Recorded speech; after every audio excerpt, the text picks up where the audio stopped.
The shiur today, the daf, is dedicated to, in a loving memory of Dr. Sliam Shmariyahu Meir ben David Leib,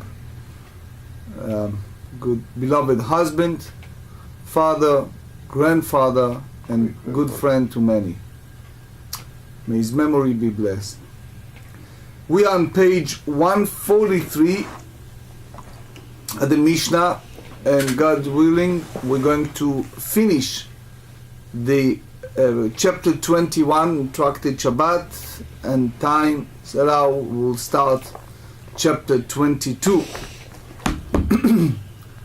We're going to complete in Mitzvah Shem the subject of muktzeh, what is set aside. Going to focus on several melachot, such as whitening, melaben, dash, and then we're going to a new parak, again time allowing us, chapter 22. Mishnah. The Mishnah is 7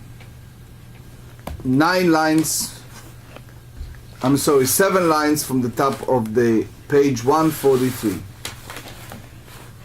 בית שמאי אומרים, מעבירים מעל השולחן עצמות וקליפים.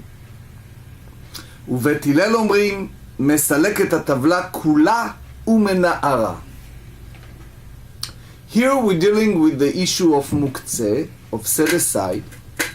Someone finish his or her meal on Shabbat. There's a lot of pieces left over. Can be a bones, shells, all kind of leftover. And the question is, how you get rid of that? In one hand, it's now already a muktzeh. Muktzeh, we explained many times, it's something that's set aside.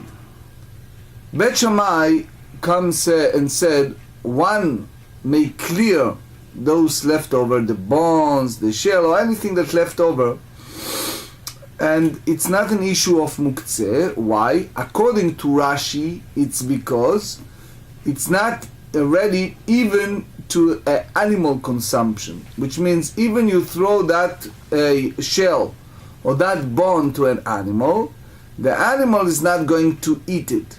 That's Rashi, and therefore you hold the same as Rabbi Shimon. It's not an issue to get rid of that directly. But Hillel said it's following the way of Rabbi Yehuda, that one may remove the entire tavla, the whole board, that the table, and then he shake the whatever left there, can be bone, can be shell, whatever left on the table, but he should not lift those leftover muktzeh in his own hand, because they are muktzeh, and since it's a muktzeh meaning set aside, and should not be moved. Now, you see here a machloket, a disputation between Rashi and Tosfot. Rashi said the reason it's because it's not ready for the animal consumption. Tosfot said, he disagreed with Rashi, and he said that that it's an issue of soft layer of fruits and soft bone, that yes, it is fitting for animal consumption, but he said that the reason it's called muktzeh mechamad gufo, which means that it's set aside because it's himself muktzeh. So they hold that because of that, that's the reason why it's a machloket between Bet Shammai and Bet Hillel, which is based on the school of thought of either Rabbi Shimon or Rabbi Yehuda. It's important to note that the Pnei Yoshua said that the whole reason is because it's something that it's disgrace. We have a rule on Shabbat that anything that it's disgusted by a person, can be feces, can be any leftover of food, etc., that the person became, it's like he wants to vomit, he is disgusted over that, you're allowed to get rid of that, it's not an issue. So that's the reason the Pnei Yoshua hold that we're allowed to go ahead and throw it out. Now, again, the machloket is Bet Shammai said that you using your hand directly to throw it out, but Hillel said as long as you can do it in an indirect manner, it's advisable, it's preferable, and that's the way most of the Mefarshim understand. Particularly the Khatam Sofer wrapped it up and he said the whole point of the machloket is that Bet Hillel said since it's still Shabbat and it's some chashash, it's some concern, it's advisable and preferable to do it in an indirect and atypical way. The second part of the Mishnah said, Ma'avirim milifnei hashulchan, or the Rif said me'al hashulchan, perurin pachot mikezait, you're allowed to clear breadcrumbs from the table, even if it's so small, it's less than an olive bark, and also v'se'ar shel afunim, and pea and lentil pods, use'ar adashim, and also lentil pod. Why? Mipnei shehu ma'achal be'ema. It's good for animal consumption, but not for people. So Rashi said, therefore, if you have crumbs that it's in a kezait in the size of olive bark and more, it's not an issue. Then we said, sfog, which is a sponge.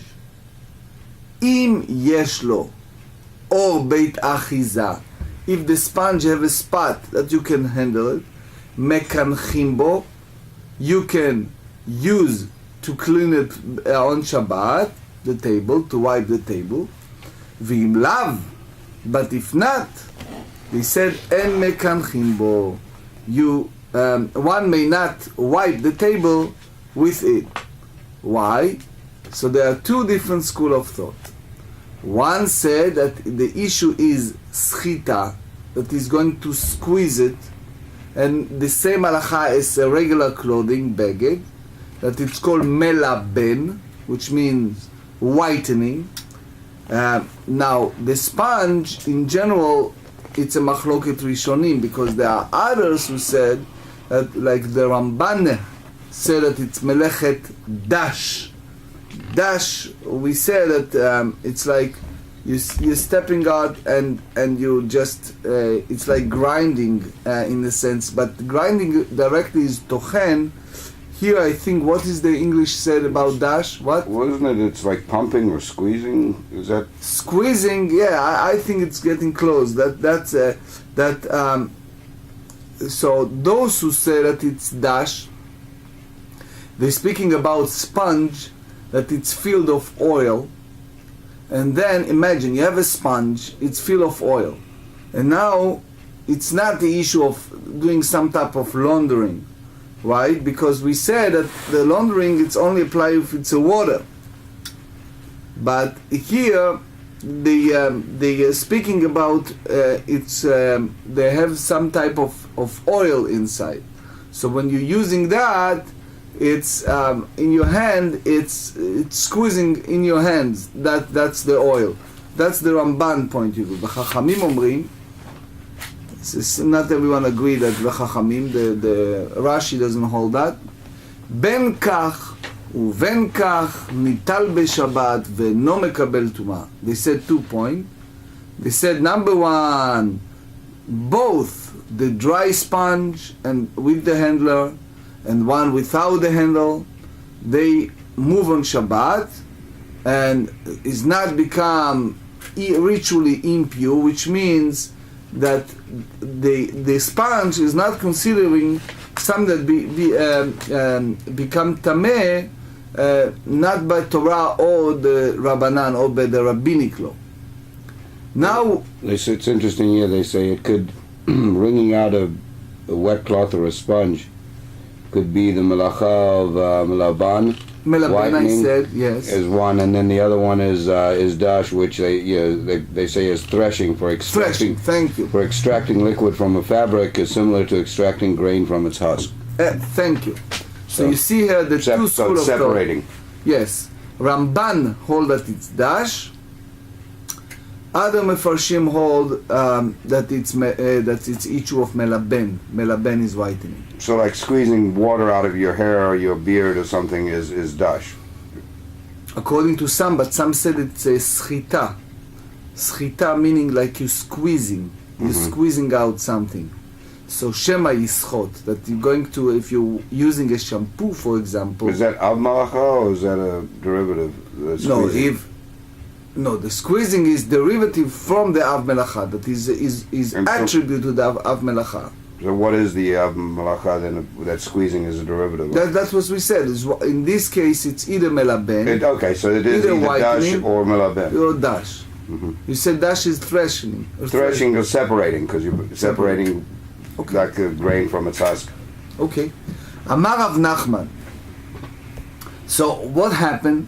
In the Mishnah we learn that Bei Shammai, which is in a way surprising, it's more lenient when it's come to muktzeh, set aside, and they allow to use your hand to get rid of those shell or bones, right? And Beit Hillel is stringent, and they're not allowed to move it in your hand. So now the GEMARA come up and said, it's the opposite. How? Amar Rav Nachman, anu en lanu ela Beit Shammai k'Rabbi Yehuda uBeit Hillel k'Rabbi Shimon. He said, no, it's the opposite. Reverse the opinion. We hold that Beit Shammai hold like Rabbi Yehuda, because remember, Beit Shammai usually are the group that's more stringent. So it's rational to say that they are hold the same as Rabbi Yehuda, that it is stringent in muktzeh, and therefore they are the one who forbids to move with your hands the leftover bone and the shell. And Beit Hillel hold like Rabbi Shimon, that he is more lenient when it's come to muktzeh, to set aside, and they allow to use your hand to remove it. So therefore, how they read the Mishnah? If you go back to the Mishnah, and they said, Bet Hillel omrim, ma'avirim ala shulchan, atzamot uklipin. Bet Hillel said, one may clear bones and shell left from Shabbat meal, in a table in his hand. And Beit Shammai omrim, mesaleket atavla kula umnara. Opposite. Beit Shammai said, one may remove the entire board and shake the bones and the shells of it. So it's just the opposite. And in a way it makes sense. If you look at the Tosefta or the Tractate Eduyot, so they have the list of all the machlokot, all the disputation between Beit Shammai and Beit Hillel. So you see that Beit Shammai is lenient over there, and this type of machloket, it's not mentioning there. So the Tosfot said here, and I'm just reading the Tosfot, במסכת עדויות, in a Tractate Eduyot, לא מתניה בהדקו לבית שמאי וחומר בית הלל, והיינו כרב נחמן. So it said is like a proof from that source, from Tractate Eduyot, that you see that exactly the way that Rav Nachman mentioned here. Khatam Sofer also explained it, that it's irrational to think that way, the way that Rav Nachman tells us. Then we said in a Mishnah, ma'avirin me'al hashulchan perurin, that you allow, or milifnei hashulchan, depending on the Bach Girsa, that taking all these crumbs of bread that left over. Mesayeh Rabbi Yochanan, we're going to prove what Rabbi Yochanan say. דאמר רבי יוחנן פירורים שאין בהם כזית אסור לאבדם ביד. Because the Mishnah said clearly, מעל השולחן, from the top of the table you take those crumbs, so, and they don't use the word zorkim, thrash it, throwing away. So he holds the same as Rabbi Yochanan, you shouldn't take with your hands to get rid of that. And Tosfot disagree with Rashi in that. Rashi said that you're not allowed to use your hand for that. Tosfot said that it's not so. It's they said it's only in a certain condition, when it's you have to remove them for certain purpose. For example, you don't want people to disregard those. Because think about it, if you have a food that it's still available for human consumption is one category. If you have food that no one's going to eat is another category. So that's the issue that they have here. Se'ar shel afunim, we learn in the Mishnah that one may clear pea and lentil pods from the table on Shabbat. So now the GEMARA asks, Mani, who hold that way? Rabbi Shimon he, de leitlei muktzeh. This going by Rabbi Shimon, that he doesn't hold the idea of muktzeh, that set aside, that is not of the opinion that is a prohibition of muktzeh in that sense. Why? Because the sages did not expanded in the law of muktzeh. One of the things that they put as a subcategory of muktzeh is the idea of nolad. Nolad is something that was born anew, such as you have a hen, you have a chicken, and then during Shabbat, all of a sudden there is egg coming out. So that egg was born during the sacred day of Shabbat. So it's a new category. It's nolad until Shabbat is over. So if here it's not an issue on nolad. Why? Because what happened before that? It was good for human consumption, and it wasn't ready for animal consumption.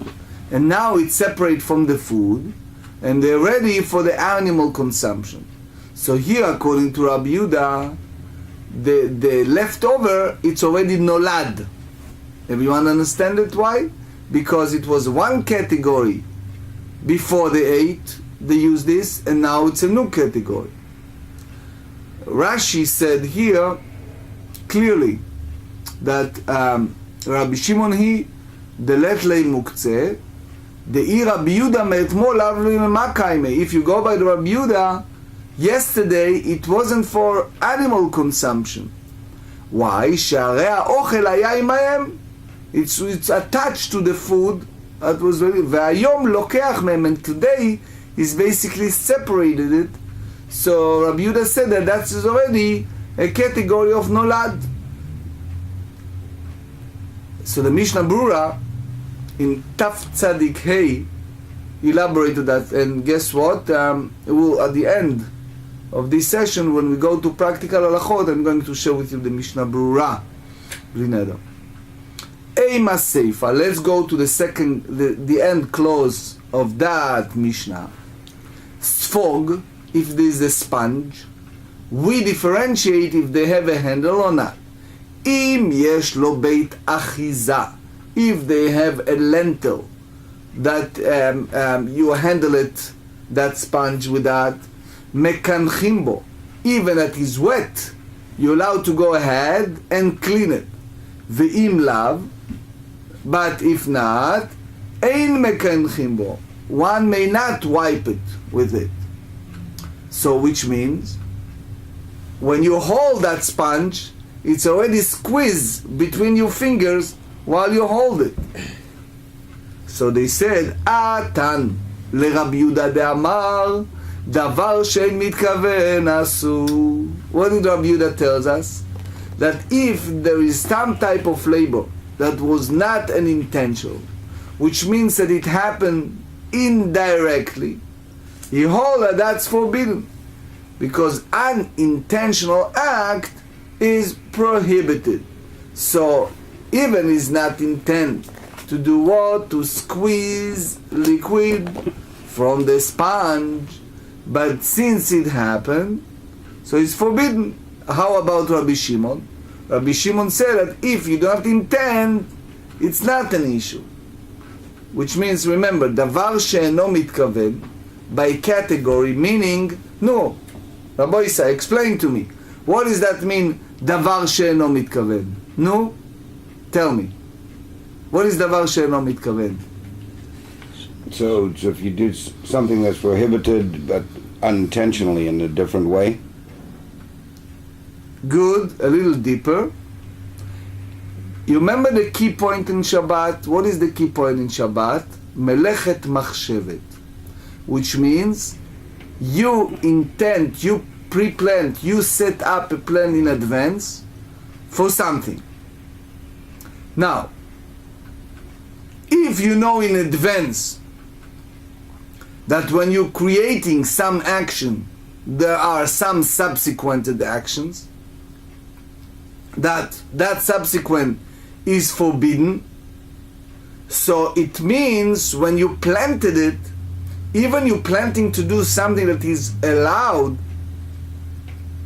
but since you are aware that the subsequent will be something else, so in your machshava, in your thought, was eventually to create something that is forbidden. So therefore, according to Rabbi Yehuda, he said, since you have in your thought something that is subsequent can be even partially something that is forbidden, Rabbi Yehuda go ahead and said that it's forbidden. Rabbi Shimon said, no, whatever I have in my mind as a subsequent is one thing, but since the action that I created in my brain, in my mind, while I'm doing it is allowed, I don't care the other subsequent that come out of this. So therefore, here is an example. If you have a bench, you remember, you have a table, and you move it on the ground. The ground has no floor. You remember we talked about it? So if you move that table from location A to location B, it's not an issue. But what happened is, while you're moving that table, even you have several people that moving it, guess what's going to happen? Since there's no flooring, you're going to do holes in the ground while you're moving it. So that's considering charisha, which means it's a plowing that's forbidden on Shabbat, or binyan, or building on Shabbat. So therefore, this is the machloket, this is disputation. Rabbi Yehuda said, hey, you're taking this table, and you know that even you need to move the table from A to B, that the holes is going to be created. So even you do not intend to have a hole in the ground, but since you already knew that that's a possibility, and most probably that will happen, I'm telling you that it's forbidden. Rabbi Shimon said, no, since the intent is to move it from A to B, what happened is the subsequent, since was not the intent, even I'm aware that it may happen, I'm not said that that person is liable or violated something, because his intent was basically to move the table from one to another. So here, following that disputation, Rabbi Shimon allowed to do what? To clean with a wet sponge the table. Why? Because to use the wet sponge by itself, it's not an issue. Even it's a subsequent order, it may turn that this sponge is wet, and whatever is there, it indirectly will come out. So what do we understand? That our Mishnah is go so far the way that Rabbi Yehuda hold. So now, how come, the big question is, why the Mishnah in one place go by Rabbi Shimon and another place go by Rabbi Yehuda? So the Gemara responds and they said, Beha, in that situation, which means if you talk about sponge that doesn't have a handle, Afilu Rabbi Shimon modeh, even Rabbi Shimon that is lenient, here he said that since he carry a handle, you're not allowed to clean it, you're not allowed to wipe out. The Abaye v'Rava, the Amrei Travaihu, modeh Rabbi Shimon bepsik reishei velo yamut.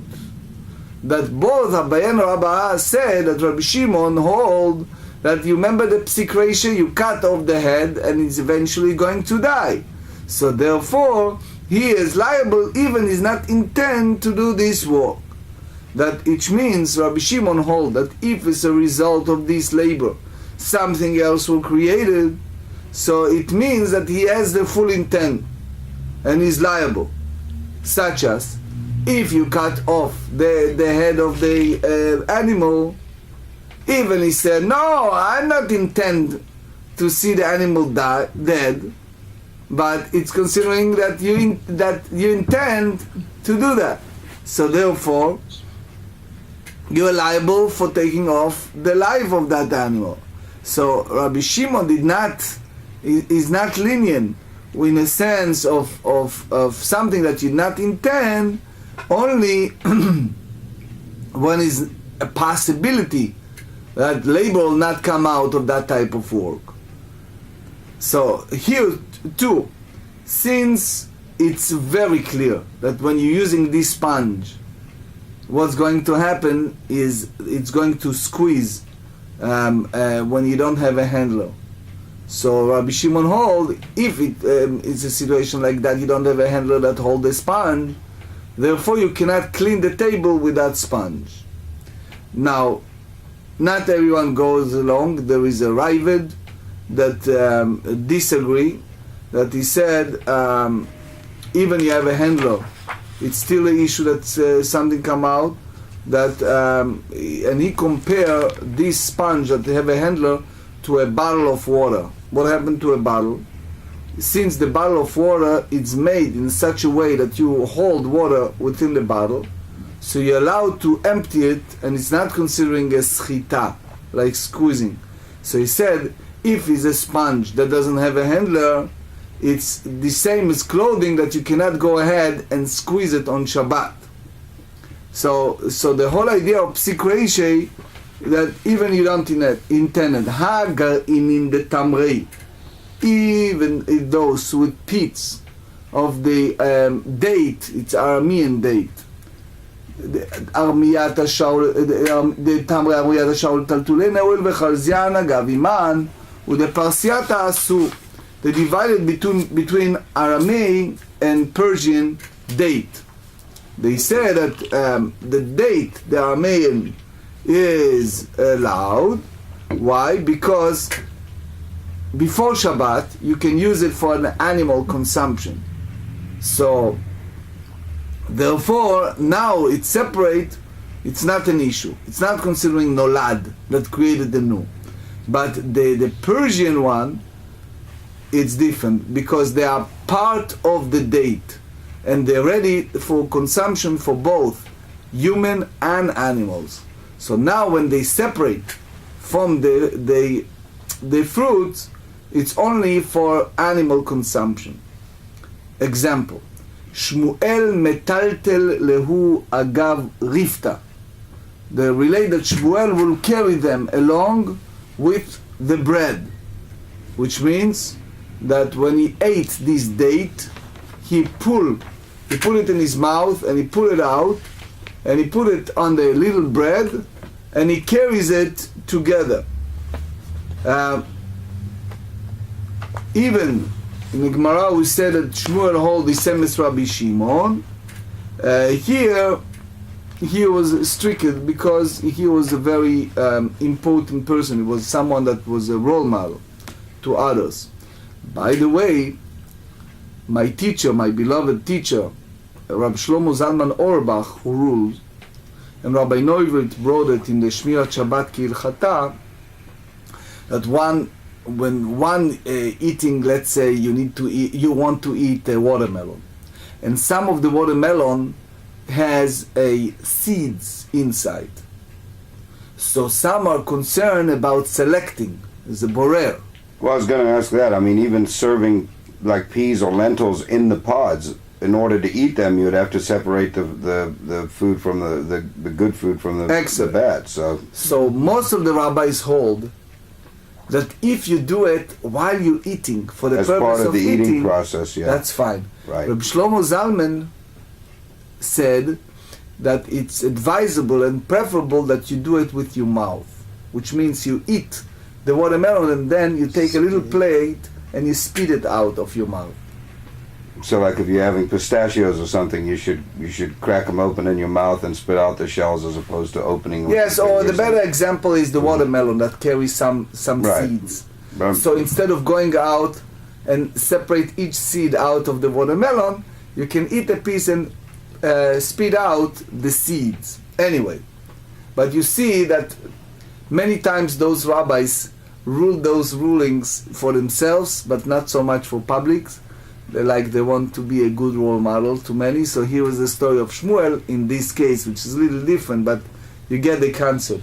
Now, Sharnam Shafaz Siman, that's just a acronym, an abbreviation of several things that we learn, which is name of great rabbi, Shmuel, Rabbah, Rav Huna ben Rav Yoshua, Amaimar, Rav Sheshet, Rav Papa, Rav Zcharia ben Avkulas, etc. It's a name of great rabbis. They said as follows: Shmuel letamei, Shmuel hold, De'amar Shmuel ose Adam kol tzorko bepat, which means since you're using this bread, you can use the bread for many things, not only for the purpose of eating the bread, but you can use the bread for what?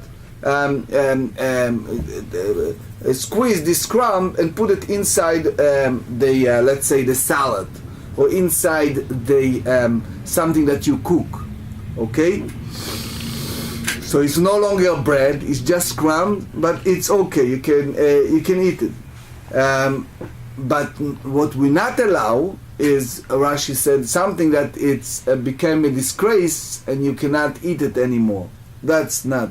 So you cannot, for example, throw a bread.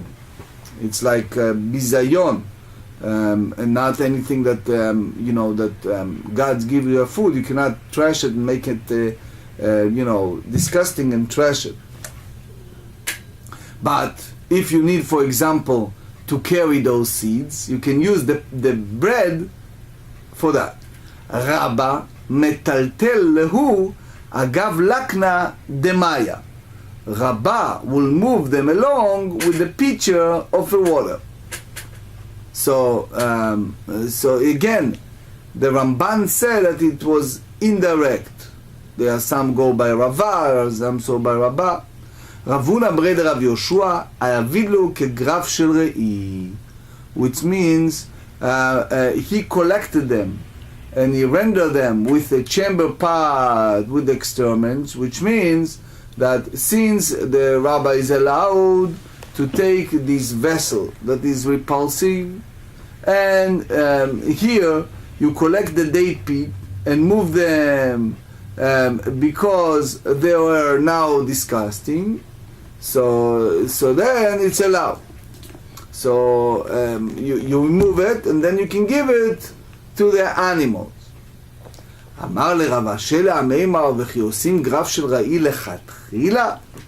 So you're going to tell me that they do it, say, לכתחילה, to take this chamber pot and make it an excrement. In other words, you make it in something that is discussing in advance, in your intent, in advance to do it. אמר רב אשי לעמימר, אמר רב ששת זריק לו בלישני. So most of the Amoraim, the rabbis, did not bother to do it. So one used disposed them in his tongue, the pits. Rav Papa zarik lehu achorei hamita. He put it behind the divan on which that he sat in eating. Why? Because he doesn't want to move them in that manner. אמרו עליו על רבי זכריה בן אבקולס שהיה מחזיר פניו אחורי המיטה וזורקן. That he will turn his face toward the back of the divan and disposed of them. So, in other words, he used his mouth to put it there. But again, the Meiri said that that's the way he did it. Not everyone goes by, that way. Megadim Chadashim said that it wasn't that way. He moved them either pulling out of his mouth or using other way, but basically he put it behind his place that he sat, like divan.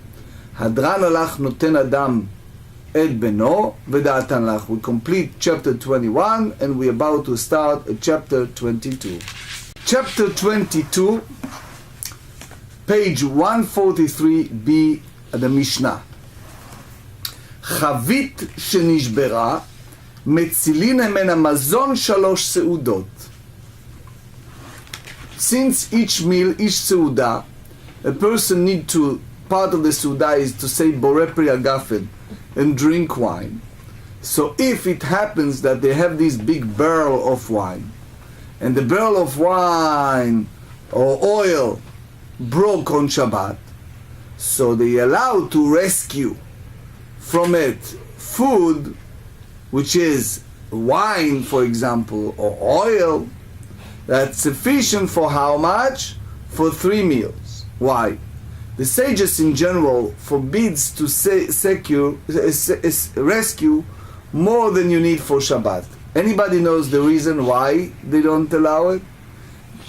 The reason is, I'm sure that you remember when we studied page 117, the sages tells us that if you allow that, what happened to people? People thinking, oh, I'm going to lose so much money.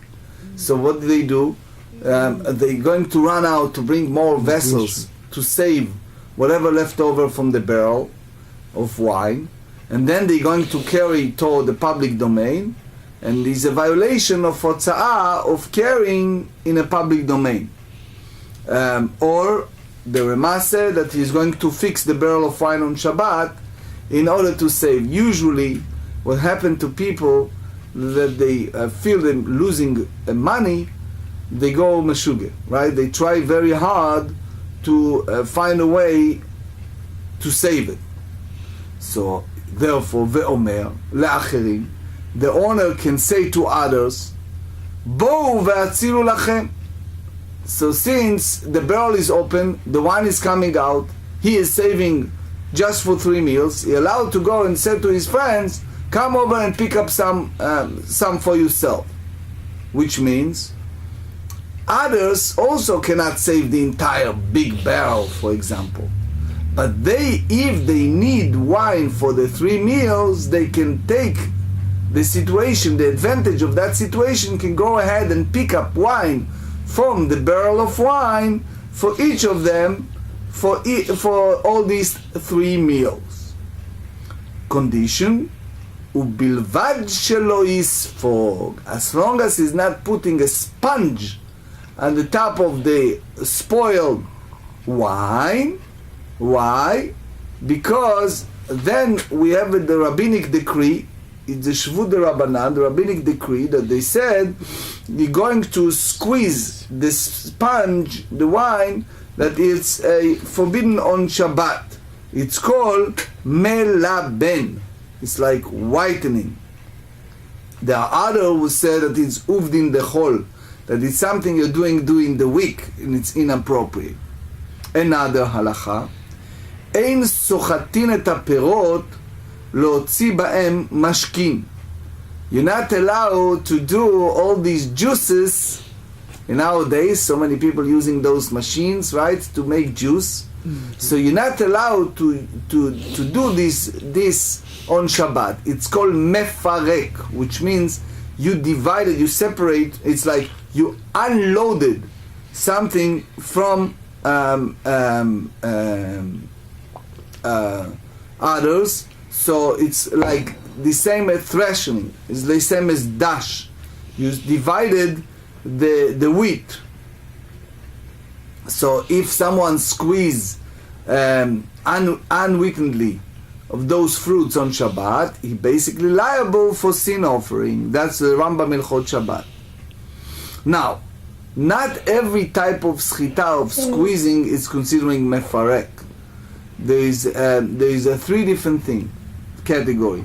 If you're talking about olives or grapes, that's something that people many times squeeze in order to come out either oil or the grape juice. But you have, for example, a strawberry. People usually don't use strawberry for juice, or pomegranates. Usually people don't use, or all those fruits that you don't use for that. So here there is some say that is a derivative of dash, which means threshing. Ve'im yatzu me'atzmam asurim. The rabbi said that if those liquids come by themselves, it's forbidden. Why? Because they're afraid that if you allow this type, then people are going to do direct schita, direct squeezing on Shabbat, which is a forbidden. It's called muktzeh nolad. They set aside for something that it's born anew.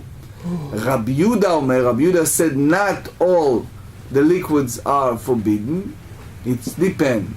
Im le'ochalim, if you need it for food consumption, hayotze mehem mutar, whatever sip from them on Shabbat is permitted. You don't have any concern that as long as one does not purposely squeeze liquids from fruit that is designated for eating. Ve'im le'mashkin, if it need originally for liquid, which means he wants to make it a juice, hayotze mehen asur, that sip of them on Shabbat are prohibited. Why? Because a person, it's very convenient for him that this liquid come out. So therefore, if he collected this fruit, you are concerned that he's going to do what? Going to squeeze these fruits in your hand. Similar halacha, chalot dvash, if you have a honeycombs, that what? Riskan me'erev Shabbat, that one crushed them on Friday, on Shabbat Eve, ve'yatzu me'atzmam, and the honey come by itself on Shabbat, asurim, the honey is forbidden for that Shabbat, ve'Rabbi Elazar matir, and Rabbi Elazar permits using them. Why he permits using them? Because he said that this honeycomb, usually people not squeeze them. Why? Because the honeys come naturally. So therefore, if this honey come by itself on Shabbat, Rabbi Elazar said that it's not a concern of schita, that the person is going to squeeze it. But the sages said that this honey is forbidden for food consumption because the people get used to something and then they allow other things that it's really issue of schita. So the GEMARA said, Tana lo yispok bayain velo yitpach bashemen shelo yaseh kederech she'useh bechol, that one may not soak up wine and one may not collect oil in his hand. Why? Because then it's the same as uvdin dechol. The sages say that a person should not do the Shabbat type of war that it's that you get used during the week, because that basically denigrated the level of sanctity on Shabbat. We mentioned earlier, if you remember, several examples, like preparing oil. It's uvdin dechol. It's something that you do it during the week. Tanu Rabbanan. נתפזרו לו פירות בחצר. If you have fruit that was scattered in a courtyard on Shabbat, מלקט על יד ואוכל. You allowed to collect them each and every one of them slowly, אבל לא ילקטם, but he's not collected them לתוך הסל ולא לתוך הקופה. He should not collect them neither to a basket or into a box. שלא יעשה כדרך שהוא עושה בחול. That it's inappropriate to do the same as you're doing it during the week. So the Mishnah Berurah said in Shin Mem that if it's inside his house, it's not an issue. The only issue here if it's outside. The Rambam hold the issue is that he is going to collect them as one group, and it's like me'amer. It's the same as shivering that you do it out in the field. אין סוחטים את הפירות בשבת כדי להוציא בהם משכין. The Mishnah said a person may not squeeze fruit on Shabbat, and the liquid that seeps from the fruit on its own is prohibited. So if you remember, we have this machloke, disputation between the sages and Rabbi Yehuda in regards to some type of liquid that came out of those fruits that intend to for food and not for squeezing. Rabbi Yehuda allowed and the sages forbids because maybe he's going to squeeze them. So now, Amar Rabbi Yehuda, Amar Shmuel, Modai Rabbi Yehuda lechachamim zeitim v'anavim. Rabbi Yehuda agreed that if it's come to olives or grapes, that even that it's collected for food purposes, you cannot drink whatever come out of, for example, olives or grapes. Ma'itama, the reason for that, kevan lischitaninu yahiv da'atei, because that since they are generally used for squeezing, one had in mind that that is the purposes for that as well. So even if it's designated them for eating, so therefore we concerned that if we allow him to drink this liquid, his next thing he's going to do what? To squeeze these fruits on Shabbat.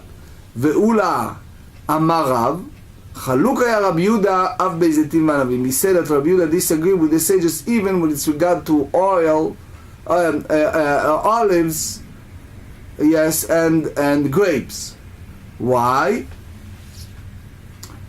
So he said that as long as it's designated for food purposes, not to squeeze them out, then he said that there's no reason to forbid it.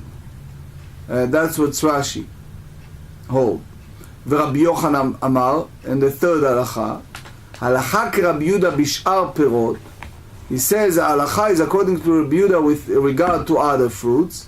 Ve'en halacha Rabbi Yehuda bezeitim v'anavim. And halacha is not according to Rabbi Yehuda in regard to olives in grapes.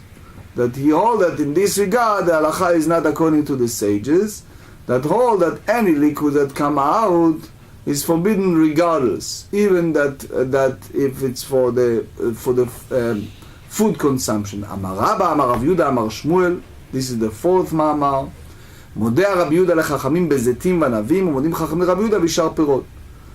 Here we differentiate between olives and grapes and other fruits. He says that even those grapes and olives was ready for food consumption, anything that come out of them, any liquid come out of them is forbidden. Later, in page 144, we explain what exactly the sages said in regard to liquid come out of a fruit. Amar le Rabbi Yirmiyah le Rabbi Abba. Rabbi Yirmiyah said Rabbi Abba. That's in the question of the last what we said. Ela b'mai plige. What exactly the disputation between Rabbi Yehuda and the sages? Amar le lechi tishkach. If the Ran explains, if you go there and you dig in, you examine the matter, you find the area that they disagree. Now, Amar Rav Nachman bar Yitzchak mistabra. What we understand that's applying mitutim v'ribonim plige. So what we understand that they disagree with regards to mulberries and pomegranates. Why? Because they have in between situation, which is between the olives and grapes. Why? Usually it's for the purpose of juicing, and other fruits doesn't have that category. The Tanya, we learn in the Braita. Zeitim shenimshach mehem shemen. If you have an olives that come out of them a oil, ve'anavim shenimshach mehem yain, and the grapes that wine came out of them, which means it's naturally. Ve'chnisan ben ha'ochel ben lamashkin. He put all the fruits together. Hayotze mehem asur. Whatever come out naturally is forbidden. Tutim shenimshach mehem. Strawberry that come out water. Ve'rimonim shenimshach mehem yain. Or pomegranates that some use it as a wine. Pomegranates. Ve'chnisan la'ochlin. And he combined it with the food. Hayotze mehem mutar. Whatever come out of them, it's permissible. Lemashkin, if he put it for the purpose of squeezing it. Velistam, if it isn't designated for any specific purposes. Hayotze mehem asur divrei Rabbi Yehuda. Whatever come out is forbidden. That's according to Rabbi Yehuda. So Rabbi Yehuda said that as long as it's potential of schita, of squeezing, is forbidden. V'chachamim, the sages said, ben leochalim, ben lemashkim, hayotze mehem asur. Regardless if it's food or liquid, what sips from them is forbidden. So you see here that the machloket, the disputation between Rabbi Yehuda and the sages, it's only in regard to liquid that come out of this strawberry and pomegranates that Rabbi Yehuda allow, and the sages forbids. But as far as the olives and the grapes, everyone said that any liquid that come out is forbidden. That's the way that Rabbi Nachman bar Yitzchak hold the same as Shmuel. So since we say that Rabbi Yehuda hold that strawberry and pomegranates, that he collected them, v'savar Rabbi Yehuda stam asur. So that does Rabbi Yehuda maintain that in the case of undesignated fruit that was not designated for any specific reason, so the liquid that come out is forbidden. Vatnan, this is a famous Mishnah in a tractate Machshirin, dealing with something that became impure toward milk and other. So they said chalev ha'isha metame, that the fruits, that the milk that came out by women breast, so it is render food for susceptible to ritual impurity. Leratzon v'shelo leratzon, where the milk was expressed voluntarily, which means that it was intent, or shelo leratzon, that happened without, it's just it wasn't squeezed in intent to do it, either by her or by the baby that nursed from her, which means shelo leratzon, that it come out without her intent. It's just coming out of her breast just naturally, or if the baby start doing it in order to pull out milk. Chalev behema eino metame ela leratzon. But on the other hand, when you talk about milk that came of an animal, is rendered food susceptible to ritual impurity if it was milk, only if it was voluntarily, but if it's not, if it dripped out on its own, then it's not. There has to be, that's the word of the sages, has to be, unlike women, that the animal, only if it's, you do the chaliva, the squeezing, with the full intent. Amar lahem Rabbi Akiva said to them, Kal v'chomer hu. That's for sure. Why? That the milk from animal is considering a liquid. מה חלב האישה שאינו מיוחד אלא לקטנים, the milk that come out of women, that is intended for babies, and therefore they hold the same as liquid, מטמא, that it become ritual impurity regardless, לרצון ושלא לרצון, regardless if it was in intent or not. חלב הבהמה שמיוחד בין הקטנים ולגדולים, the milk from the animals that is good for any age, אינו דין שמטמא לרצון שלא לרצון. So for sure you say that it's regardless, it will be both if it's expressed voluntarily and it was expressed in involuntarily. So they respond to him, the sages, and they said, אמרו לו, אם טמא חלב האישה שלא לרצון, if the woman milk render food susceptible to ritual impurity even when the milk was expressed involuntarily, שדם ממגבתה טמא, that the blood of a wound is also of that liquid render food susceptible to ritual impurity, even it wasn't intent. יטמא חלב הבהמה, the milk of an animal renders food susceptible to ritual impurity, שלא לרצון, that even it was unintentionally, as the right, שדם מגפתה טהור, that the blood that of its wound is ritually pure, meaning that does not render food susceptible to ritual impurity. So now we're going to this dialogue between Rabbi Akiva and Chachamim, and we have to go to practical halacha, so we stop here. שולחן ערוך ש"ח 308, מעבירים מעל השולחן קליפות ועצמים. On Shabbat it is permitted to move bones fit for dogs and shells fit for use as animal fodder from the table. On the contrary, if they are not even suitable for use as animal consumption, right, one may only shake the table so they fold off. That's the opinion of Beit Hillel. How about wiping the table with the sponge? One may not wipe a surface with the sponge on Shabbat unless the sponge has a handle. If it does not, the concern is that one might squeeze liquid from the sponge. It is permitted to destroy crumbs that are less than olive bark, in accordance of the version of the halacha that Tractate Brachot. Nevertheless, it is customary to do so in a respectful manner. The Magen Avraham said something very strong, that if you don't do that, it leads to poverty, which means that they have to respect the food, especially if there are people who have some people who are hungry can use it and eat it. So we're not allowed to just take a food and trash it like that.